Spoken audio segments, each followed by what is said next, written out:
الحمد لله الحمد لله رب العالمين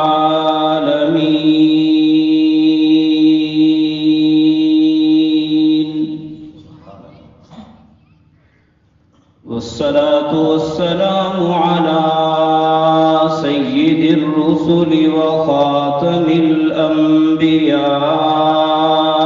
والمرسلين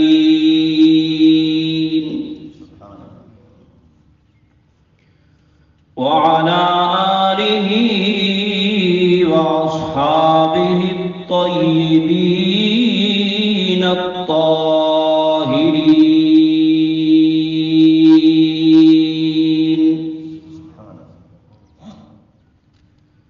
أما بعد فقد قال الله تبارك وتعالى في القرآن المجيد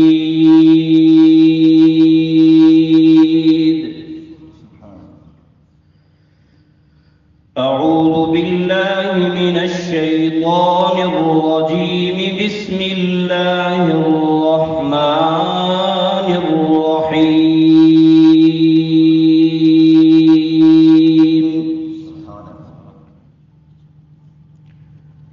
قل إن كنتم تحبون الله فاتبعوني يحببكم الله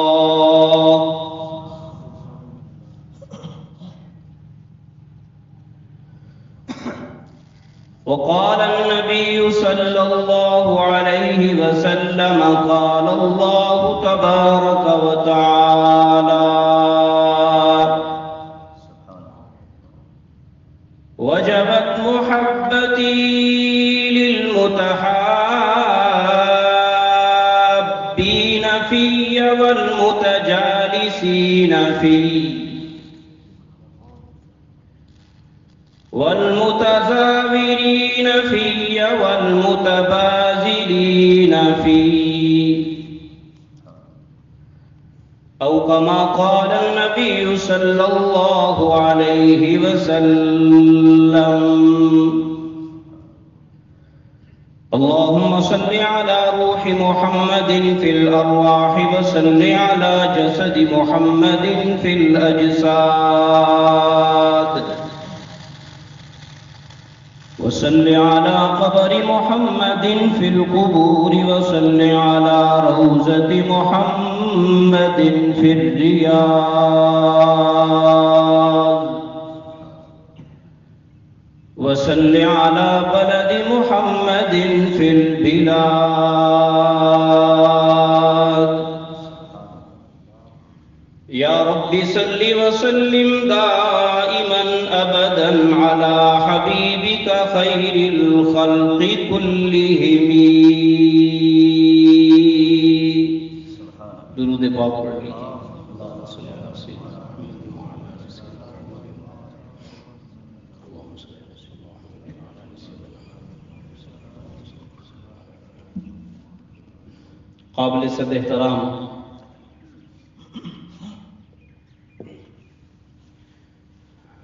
سامعین گرامی قدر، آپ حضرات کے سامنے اللہ جل جلالہ کے مقدس کلام کتاب لا ریب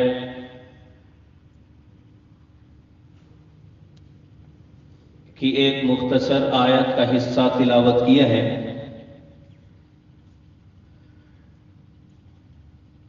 اور محبوب کائنات صلی اللہ علیہ وسلم کے فرامین تجربہ میں سے ایک حدیث قدسی تلاوت کی ہے۔ اللہ رب العزت سے دعا ہے پروردگار عالم ہم سب کو اور پوری امت کو قرآن و سنت کے مطابق زندگی بسر کرنے کی توفیق عطا فرمائے۔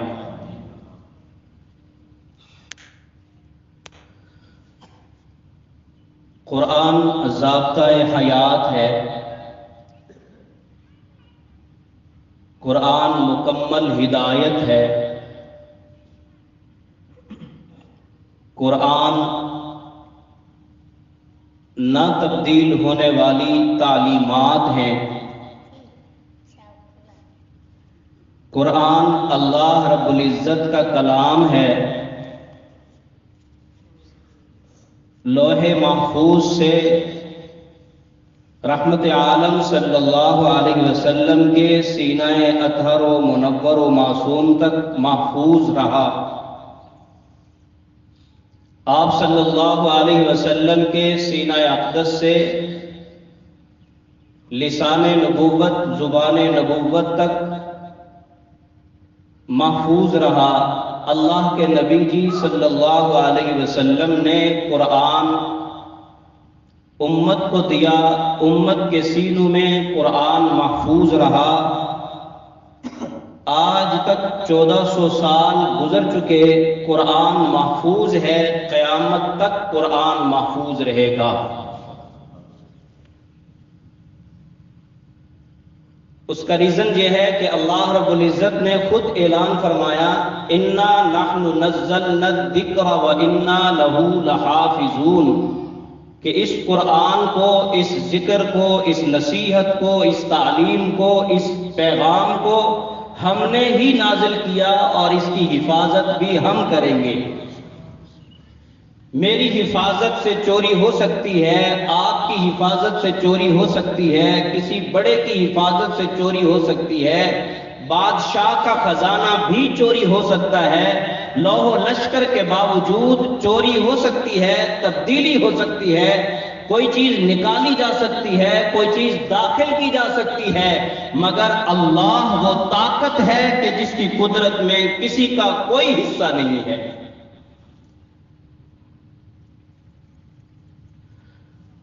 اللہ رب العزت نے ارشاد فرمایا، ان کنتم تحبون اللہ فاتبعونی یحببکم اللہ۔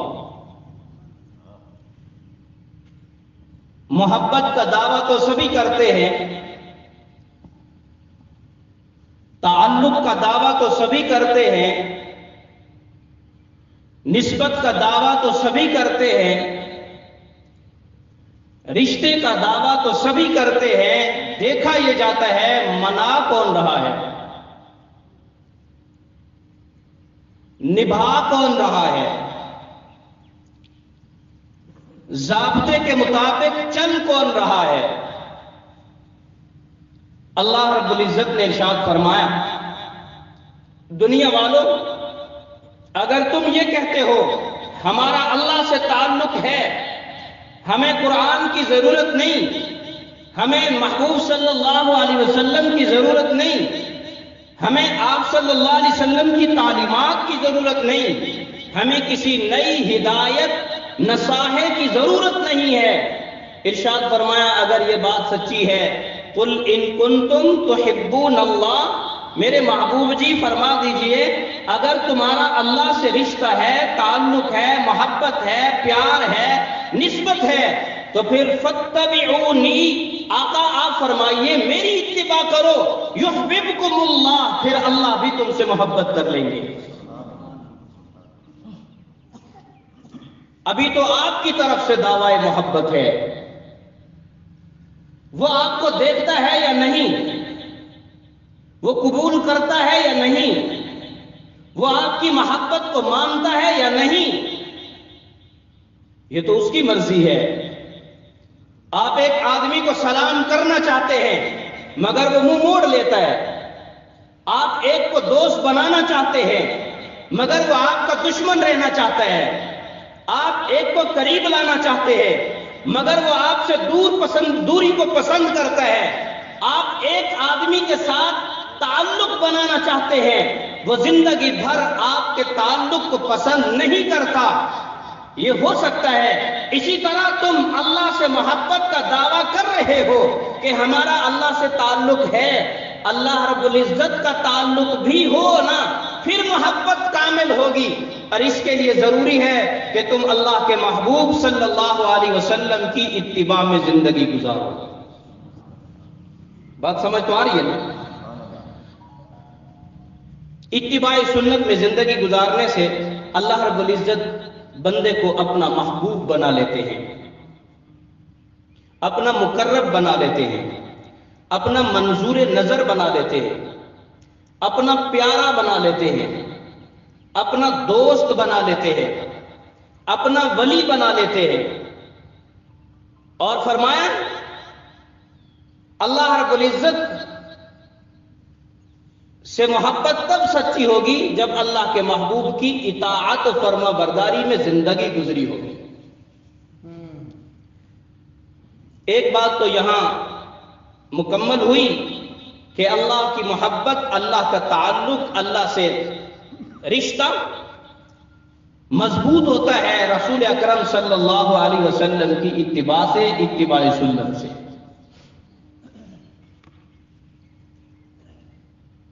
ایک میں نے حدیث پڑھی ہے، حدیث قدسی، مسند احمد میں اس کو روایت کیا گیا. رحمت عالم صلی اللہ علیہ وسلم نے فرمایا، اللہ رب العزت فرماتے ہیں وجبت محبتی للمتحابین فیہ، میری محبت ان کے لیے واجب ہو جاتی ہے، للمتحابین فیہ، جو میری وجہ سے محبت کرتے ہیں. ایک مرتبہ حضرت ابو بکر صدیق رضی اللہ عنہ اور حضرت فاروق اعظم رضی اللہ عنہ کے مابین کچھ بات ہو گئی، اور سیدنا ابو بکر صدیق رضی اللہ تعالیٰ عنہ کو وہ بات ناگوار گزری.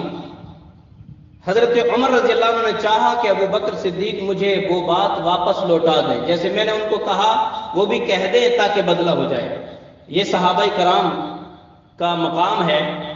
نبی معصوم ہوتے ہیں، صحابہ محفوظ ہوتے ہیں. محفوظ کا مطلب یہ ہوتا ہے، معصوم کا مطلب یہ ہوتا ہے کہ جن کے حاشیہ خیالات و تصورات میں اللہ کی نافرمانی آتی ہی نہیں، وہ نبی ہوتے ہیں. اور محفوظ کا مطلب یہ ہوتا ہے کہ گناہ ہو سکتا ہے مگر باقی نہیں رہ سکتا. گناہ ہو سکتا ہے مگر نامہ اعمال میں باقی نہیں رہ سکتا. سینکڑوں ہزاروں مثالیں آپ صلی اللہ علیہ وسلم کی جماعت میں ایسے مل سکتی ہیں. گناہ ہوا، حاضر ہو گیا، اللہ کے نبی جی پاک فرما دیجئے، مجھ سے یہ غلطی ہو گئی، پاک فرما دیجئے. صحابی سے غلطی ہو جائے تو اس کی غلطی نامہ اعمال میں باقی نہیں رہتی، فوراً اسے توبہ کی توفیق ہوتی ہے اور اللہ رب العزت اسے معاف فرما دیتے ہیں.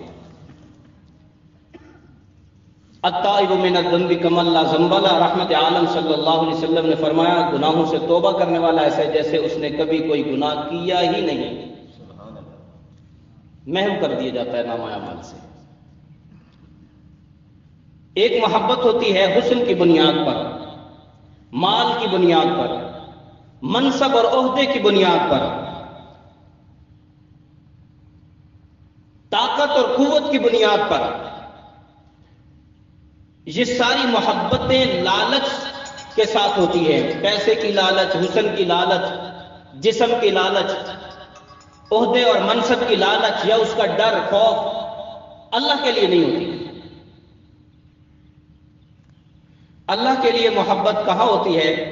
جہاں ذاتی کوئی منفعت، ذاتی کوئی لالچ، دنیاوی اغراض نہ ہوں، اور وہ محبت اللہ والوں سے ہوتی ہے. کس سے ہوتی ہے؟ اللہ کے لیے محبت اللہ والوں سے ہوتی ہے. حدیث قدسی میں اللہ رب العزت فرما رہے ہیں وجبت محبتی للمتحابین فیہ، جو آپس میں میری وجہ سے محبت کرتے ہیں میں ان کے لیے اپنی محبت کو واجب قرار دیتا ہوں. میرا ان سے محبت کا تعلق بنانا واجب ہو جاتا ہے. یہ یوں سمجھیے انہیں اللہ رب العزت اپنا محبوب بنا لیتے ہیں جو اللہ کے محبوب سے محبت کرنے والا ہوتا ہے. آپ نے دیکھا نہیں جس نے سب سے پہلے بلا دلیل، بلا شک و تردد اللہ کے حبیب کو سینے سے لگایا، مال و اسباب اولاد خرچ کی ہے، وہ آج تک رسول عربی صلی اللہ علیہ وسلم اللہ کے حبیب کے ساتھ روضہ اقدس جنت سے اعلیٰ مقام پر آرام فرما رہے ہیں. یہ انعام ملتا ہے اللہ والوں سے محبت کا، اللہ کے لیے محبت کا. وجبت محبتی للمتحابین فیہ، میری وجہ سے محبت.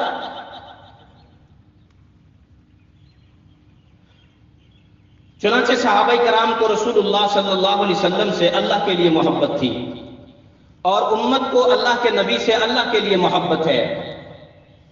اللہ سے اللہ کے لیے محبت ہے کہ وہ ہمارا اللہ ہے، اور اللہ والوں سے محبت اللہ کے لیے ہوتی ہے. وہاں دنیا کی غرض کوئی لالچ نہیں ہوتی، وہاں تو صرف اس لیے جایا جاتا ہے کہ وہاں اللہ اللہ سکھائی جائے گی، وہاں اللہ کے تذکرے ہوں گے، اللہ کے نبی کے تذکرے ہوں گے، اس لیے اللہ والوں سے محبت کی جاتی ہے. تو معلوم ہوا اتباع سنت میں زندگی گزارنے والا اگر اللہ والوں سے بھی محبت کرنا شروع کر دے تو اسے اللہ رب العزت کی محبت حاصل ہو جاتی ہے. عام الفاظ میں یوں سمجھیں، جو اللہ والوں سے محبت کرنے لگتا ہے اللہ اسے اپنا ولی بنا لیتا ہے. حدیث قدسی ہے، کسی بزرگ پیر ولی غوث قطب ابدال کی بات نہیں، نہ میرے آباء و اجداد کی. ایک تصویر کا رخ سامنے ہوتا ہے، ایک اس کے پیچھے بھی ہوتا ہے. تصویر کا دو رخ ہوتے ہیں. اگر اللہ والوں سے اللہ کے لیے محبت ہے تو اسے اللہ کی محبت مل رہی ہے، اور اسے اللہ کی ولایت کبریٰ کا مقام حاصل ہو رہا ہے. اس کا مطلب یہ ہوا، اس کا مفہوم مخالف یہ ہوا، اگر اللہ والوں سے نفرت ہو جائے تو اسے اللہ رب العزت سے بھی نفرت ہو جاتی ہے، اور اللہ بھی اس سے نفرت کرنے لگتے ہیں.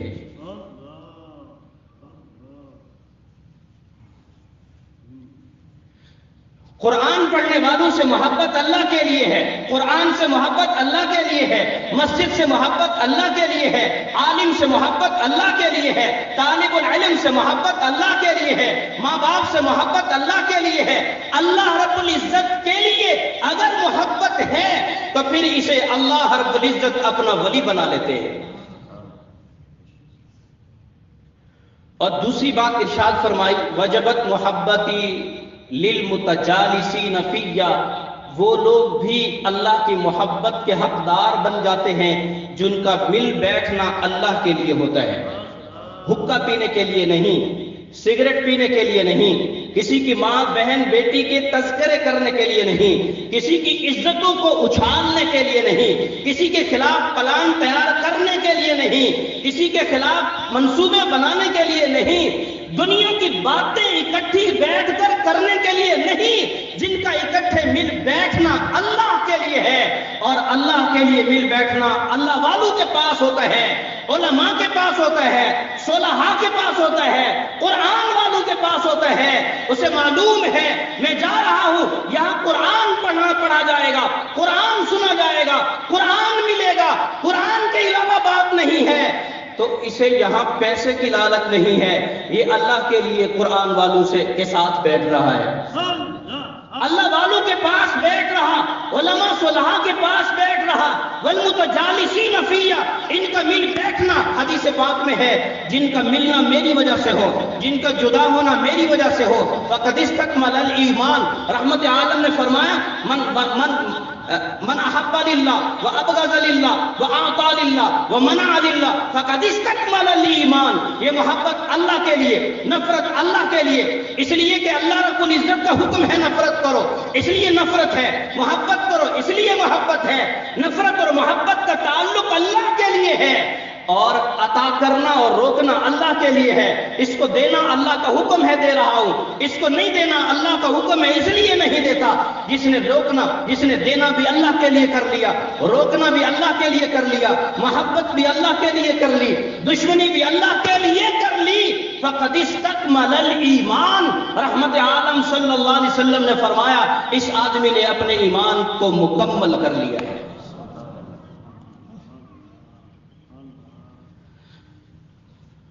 تو اللہ والوں کے ساتھ بیٹھنا اللہ کے لیے ہوتا ہے، علماء کے ساتھ بیٹھنا اللہ والوں کے لیے ہوتا ہے، منصب والوں کے پاس بیٹھنا اللہ کے لیے نہیں ہوتا.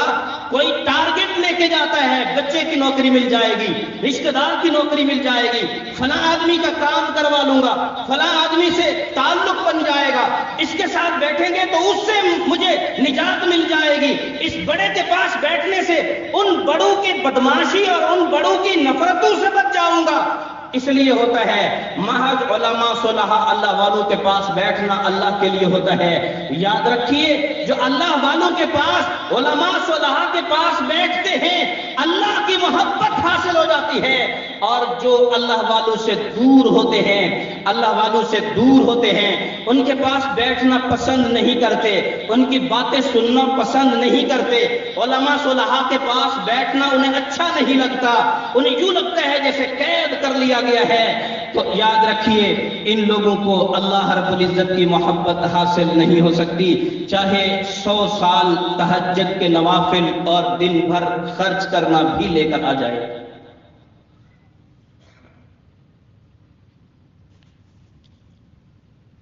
رحمت عالم صلی اللہ علیہ وسلم نے فرمایا حدیث قدسی، والمتجانسین فیّا، میری وجہ سے، میں بات عرض کر رہا تھا کہ حضرت عمر نے عرض کیا حضرت ابوبکر صدیق سے کہ آپ معاف کر دیں یا پھر مجھے وہی جملہ کہہ دیں۔ حضرت ابوبکر صدیق خاموش رہے، حضرت عمر رضی اللہ عنہ چلے گئے، بلکہ حضرت ابوبکر صدیق رضی اللہ عنہ سے بات ہو گئی زیادہ، حضرت عمر کو ناگوار گزری، اور حضرت ابوبکر صدیق نے کہا، فرمایا آپ مجھے ویسے ہی کہہ دیں۔ حضرت عمر نے کچھ نہیں کہا، پھر حضور کی خدمت میں حضرت ابوبکر صدیق چل پڑے، میں جا کے حضور کو کہتا ہوں۔ تعلق کی بات ہوتی ہے۔ حضرت عمر رضی اللہ عنہ کے خاندان کے لوگ کہنے لگے عجیب بات ہے، زیادتی بھی خود کی ہے، حضور کو شکایتیں بھی خود لگاتے ہیں۔ حضرت عمر نے فرمایا ٹھہرو، خاموش ہو جاؤ، پتہ ہے یہ کون ہے؟ یہ اللہ کے نبی کا لاڈلا ہے، اگر یہ ناراض ہو گیا تو اللہ کے نبی صلی اللہ علیہ وسلم ناراض ہو جائیں گے۔ اتنے میں حضرت عمر بھی پہنچ گئے، حضرت ابوبکر صدیق نے بات بتا دی۔ اللہ کے نبی نے فرمایا میری وجہ سے میرے ایک دوست کی بات کو تم نے برداشت کیوں نہیں کیا؟ پھر حضور جلال میں آئے، ممبر پر تشریف فرما ہوئے، آپ کا چہرہ زرد ہو گیا غصے سے، ناراضگی سے، اور آپ صلی اللہ علیہ وسلم نے ارشاد فرمایا لوگوں تمہیں معلوم ہے جب سارا مکہ مخالف تھا ابو بکر صدیق کندھوں پہ اٹھا رہا تھا، تمہیں معلوم ہے سارا مکہ مخالف تھا ابو بکر صدیق مال لٹا رہا تھا، تمہیں معلوم ہے سارا مکہ اور لوگوں تم مخالفت کر رہے تھے، ابو بکر محبت کر رہا تھا، مال خرچ کر رہا تھا، حفاظت کر رہا تھا، اولاد پیش کر رہا تھا، تم اس وقت مخالف تھے، ابو بکر صدیق حفاظت کر رہا تھا، تم میری وجہ سے میرے دوست کا لحاظ کیوں نہیں رکھتے؟ اللہ بھی فرما رہے والمتجانسین فیّا، میری وجہ سے اولیاء کے پاس بیٹھنے والوں تمہیں میں محبت کرتا ہوں، تم سے میں محبت کرتا ہوں، تم سے میں پیار کرتا ہوں۔ اور تیسری بات ارشاد فرمائی حدیث قدسی میں والمتزاورین فیّا وجبت محبتی للمتحابین فیّا والمتجالسین فیّا والمتزاورین فیّا، میری وجہ سے میرے دوستوں کی زیارت کرنا، جو میری وجہ سے زیارت کرتے ہیں، اللہ فرماتے ہیں وجبت محبتی، میری ان کے لیے محبت واجب ہو جاتی ہے، میں انہیں اپنا محبوب بنا لیتا ہوں اور ان سے اپنا محبت کا تعلق بنا لیتا ہوں۔ بنی اسرائیل میں ایک آدمی راستہ چل رہا تھا اور دور ایک بستی میں ایک اور اللہ والے موجود تھے، ان کے پاس جا رہا تھا۔ بات سمجھ آ رہی؟ جن کو بات سمجھ آ رہی ہے وہ سبحان اللہ کہیں۔ ہم چونکہ بے عمل لوگ ہیں، ہماری بات کا اثر ہی اتنا ہی ہوتا ہے جتنا عمل ہوتا ہے۔ اللہ رب العزت کے اس بندے نے سفر شروع کیا، دوسری بستی میں جا رہا ہے۔ علماء نے لکھا ہے راستے میں ایک آدمی جنگل میں ملا، اس نے سلام کیا، سلام کا جواب دیا، پوچھا کہاں جا رہے ہو؟ کہنے لگے میں اگلی فلاں بستی میں جا رہا ہوں، وہاں ایک اللہ کا ولی، اللہ کا دوست رہتا ہے، میں اس کو ملنے کے لیے جا رہا ہوں۔ چنانچہ آپ صلی اللہ علیہ وسلم نے فرمایا قرب قیامت اللہ کے لیے کسی سے ملنا جلنا ختم ہو جائے گا۔ لوگ جائیں گے پیسے لینے کے لیے، قرضہ وصول کرنے کے لیے، گالیاں دینے کے لیے، جھگڑا کرنے کے لیے، پتہ نہیں کس کس مقصد کے لیے تو جائیں گے، مگر اس لیے نہیں جاتے کہ یہ رشتہ دار ہے، یہ غریب ہے، یہ کمزور ہے، یہ بیمار ہے، اس کا پتہ کرائیں، کوئی ضرورت تو نہ ہو، کوئی تکلیف میں تو نہ ہو۔ یہ اللہ کے لیے ہے جانا، یہ جانا ختم ہو جائے گا۔ آپ دیکھ لیجئے کون کسی کے پاس جاتا ہے سلام کرنے کے لیے؟ تابعین کے زمانے میں ایک آدمی آیا اور دوسرے آدمی کو سلام کیا، اس نے پوچھا کس لیے آئے ہو؟ کہا بس صرف سلام کے لیے آیا ہوں۔ سچی بات ہے؟ ہاں سچی بات ہے، اور کوئی غرض نہیں تھی۔ فرمایا ہاں قرب قیامت میں لوگ اس طرح ایک دوسرے سے ملنا چھوڑ دیں گے۔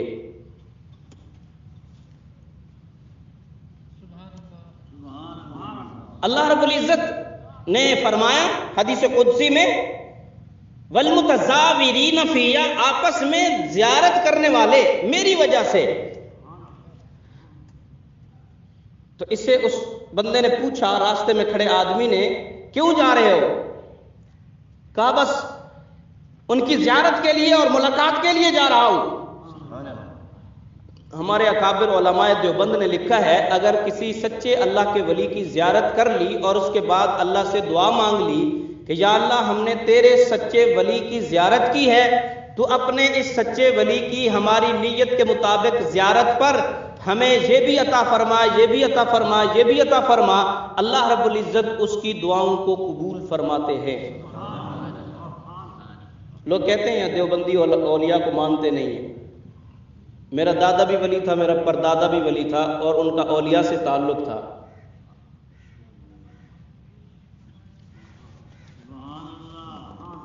ہم اگرچہ نہ بن سکے کچھ بھی، مگر رگوں میں خون تو ہے کچھ۔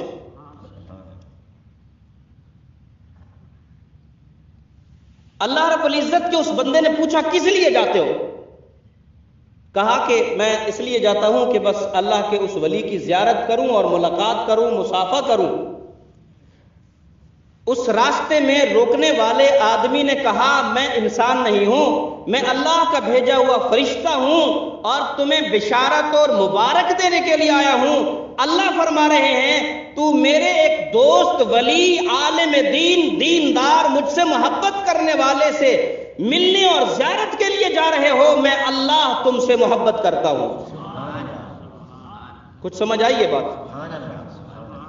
کتنی بات سمجھ آئی ہے؟ اگر اللہ کے ولی، عالم، علماء، صلحاء کی زیارت کے لیے معاذ اللہ رب العزت کی وجہ سے جا رہا ہے، اللہ فرشتے کو بھیج کر بشارت دے رہے ہیں میں تجھ سے محبت کرتا ہوں۔ کیا مقام ہے اور کیا سمجھ رکھا ہے ان ساری چیزوں کو کہ بس کچھ بھی نہیں۔ محبت کر کے دیکھو، پھر عظمت کی بلندیوں کو بھی چیک کرو۔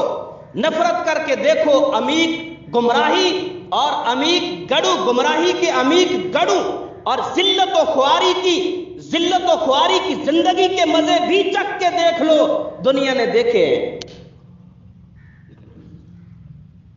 اللہ رب العزت نے فرمایا کہ ایک دوسرے کی زیارت میری وجہ سے کی، میری وجہ سے ایک دوسرے کی زیارت کی، اور یہ ایک دوسرے کی زیارت اللہ کے لیے علماء کی زیارت ہوتی ہے، اولیاء کی زیارت ہوتی ہے، صالحین کی زیارت ہوتی ہے، قرآن والوں کی زیارت ہوتی ہے، دین والوں کی زیارت ہوتی ہے۔ ہمارے اکابر علماء دیوبند نے لکھا ہے اگر کوئی ولی یا اولیاء کی کوئی جماعت یا قرآن پڑھنے پڑھانے والوں کی کوئی جماعت یا کوئی فرد تمہیں کہیں دور بھی نظر آ جائے، اگر قریب ہے تو خدمت کرو، ان کے ساتھ محبت کرو اور ان کا اکرام کرو، اگر قریب نہیں ہے، دور سے دیکھا ہے، اتنا ضرور کہہ دو یا اللہ ہم ان سے محبت کرتے ہیں۔ قیامت کے دن ہو سکتا ہے تمہارا یہی جملہ اللہ رب العزت کے ہاں نجات کا باعث بن جائے۔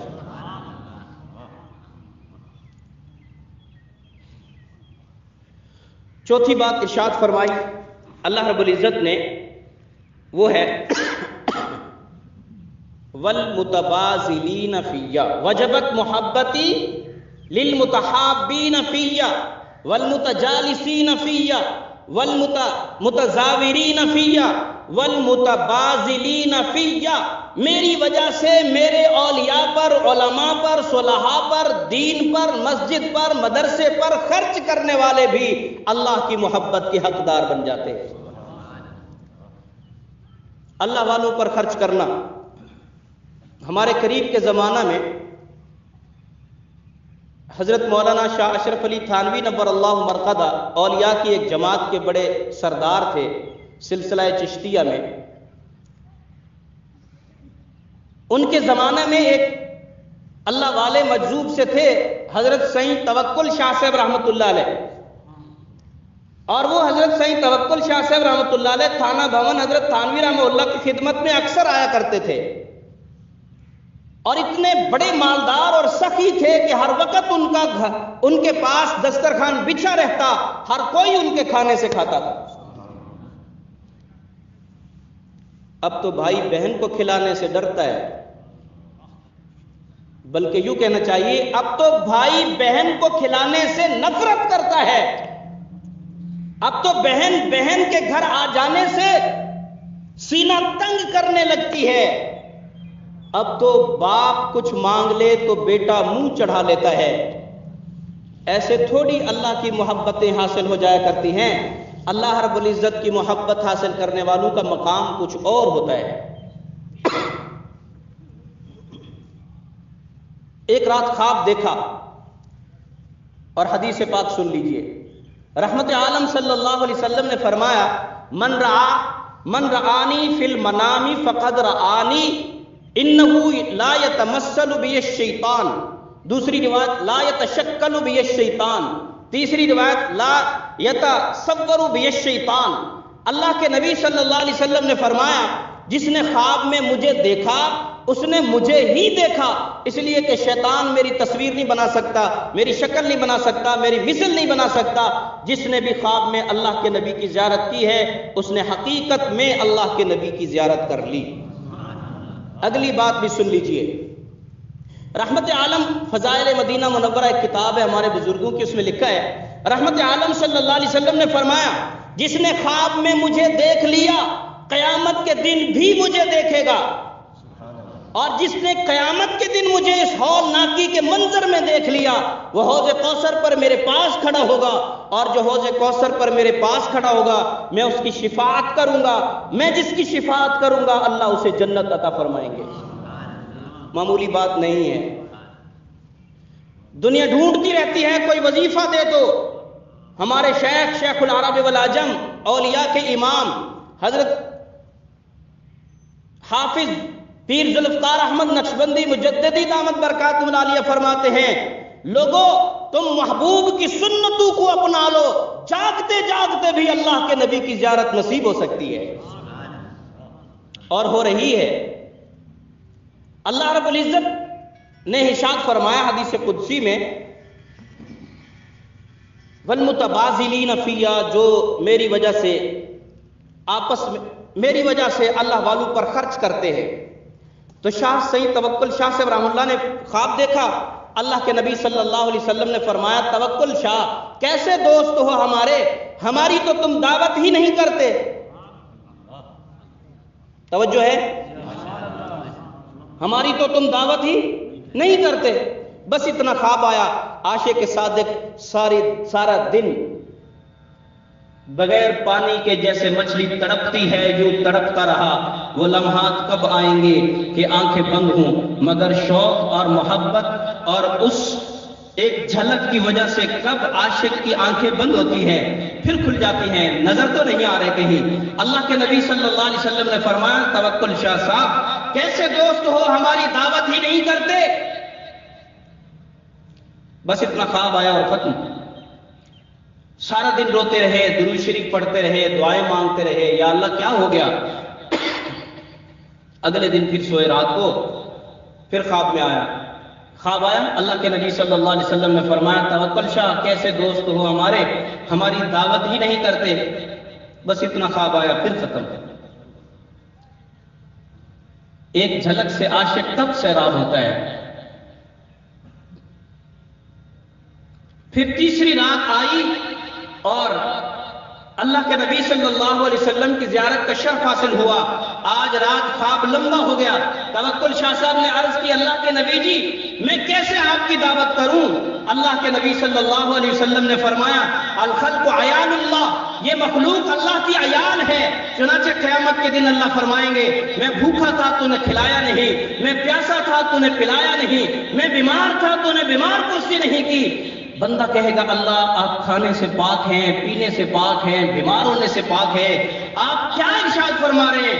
اللہ فرمائیں گے تیرے پڑوس میں میرا بندہ بیمار تھا تو نے پوچھا ہی نہیں، میں تیرے پڑوس میں میرا بندہ بھوکا تھا تو نے پوچھا ہی نہیں، تیرے پڑوس میں میرا بندہ پیاسا تھا تو نے پوچھا ہی نہیں. اللہ رب العزت فرمائیں گے گویا کہ میرا بندہ بھوکا ہے تو میں بھوکا ہوں. اللہ رب العزت نے اللہ کے نبی علیہ السلام نے فرمایا توکل شاہ ساری دنیا کو کھلاتے ہو، ساری دنیا کی مخلوقات یہ مسافر ہوں، غریب ہوں، مسکین ہوں، کوئی ہو، ان کو کھلانا ایسے ہے جیسے اللہ کی دعوت کرنا ہے.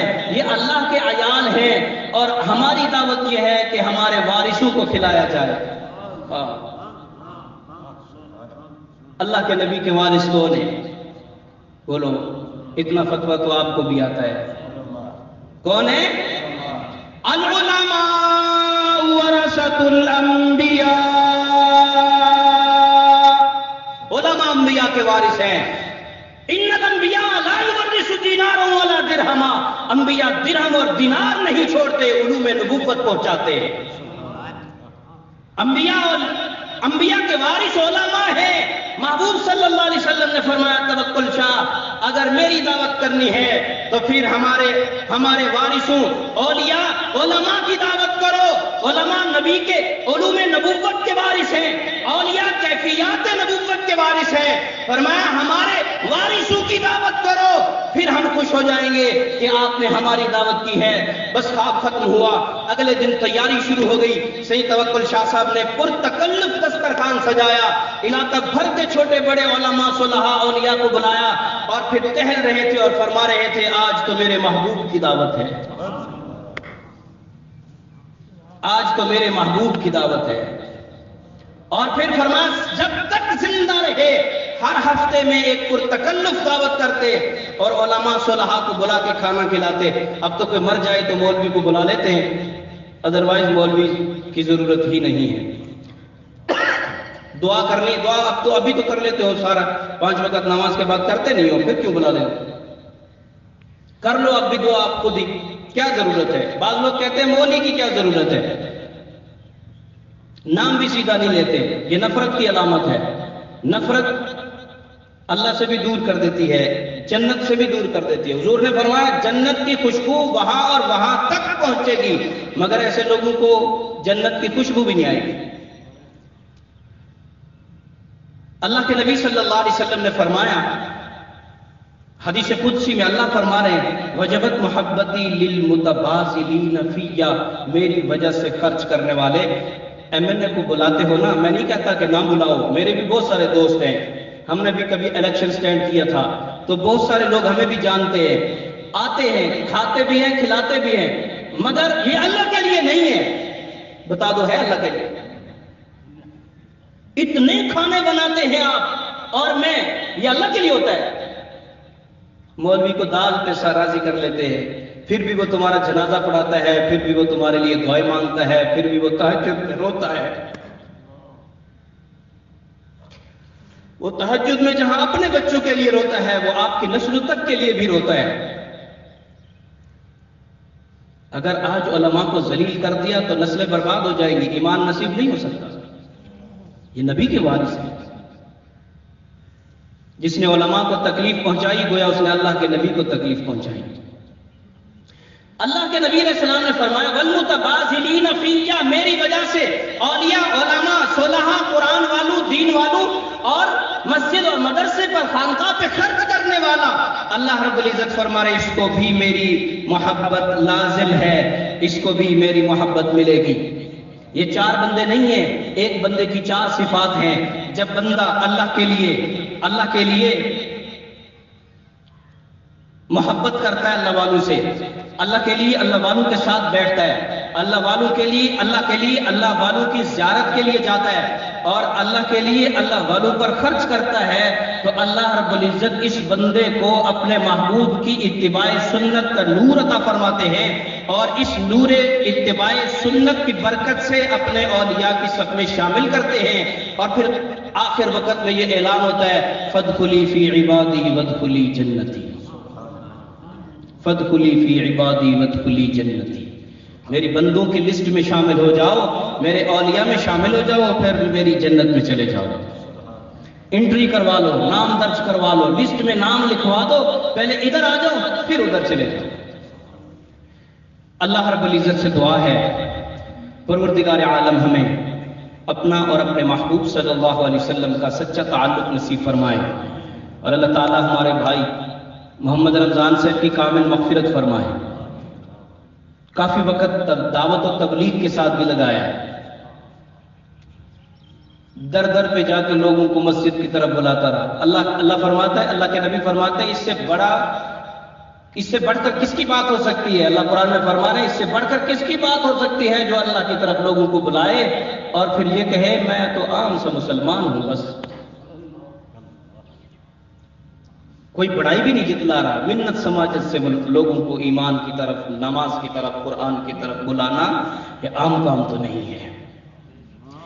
اللہ تعالیٰ ان کی ان تمام مسائل کو، اور مسجد کے لیے ایک کنال جگہ مسجد کے لیے میرے سامنے لکھ کر دے دی تھی، کیا بات، من بنا للہ، حضور نے فرمایا کبوتر کے گھونسلے جتنا بھی اگر تم نے مسجد بنا لی تو قیامت کے دن اللہ تمہیں جنت میں محلات عطا کرے گا۔ جو ایک کنال رقبہ مسجد کے لیے دے رہا ہے اس کا کتنا بڑا مکان ہوگا جنت میں۔ بس وہی ہے جو اس نے دے دیا۔ ایک صحابی فوت ہوا، 3 کمرے بھرے ہوئے تھے کھجوروں کے، تو لوگوں نے کہا یہ اللہ کے لیے صدقہ کرتے ہیں، حضور نے فرمایا ان میں سے 1 کھجور دے دیتا، 3 کمرے کھجوروں سے بہتر تھا۔ زندگی میں اپنے ہاتھ سے دینا یہ کوئی عام بات نہیں ہے۔ اللہ رب العزت ہمیں عمل کی توفیق عطا فرمائے۔ وآخر دعوانا ان الحمد للہ رب العالمین۔